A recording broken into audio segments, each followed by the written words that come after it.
అనుగ్రహ పరిపూర్ణురాలా నీకు శుభము అని గాబ్రియేల సన్మంస్కుడు మరియమాతతో పలికిన వెంటనే ఆ తల్లి వినయముగా, నీ మాట చెప్పున ఆ ప్రభు చిత్తం నా జీవితంలో జరుగునుగాక అని ఆ తల్లి బదులు పలికింది.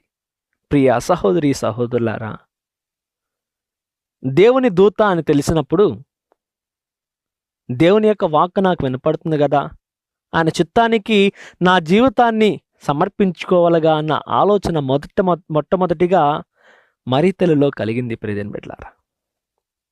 ఆ తర్వాత ఆ కలిగిన విశ్వాసము కార్యం దాల్చింది ఆ తల్లి గర్భంలో. నీలో మొట్టమొదటిగా దేవుని చిత్తానికి అవును ప్రభు అని పలకడం నేర్చుకొని ఉన్నావా? ఒక మాటలో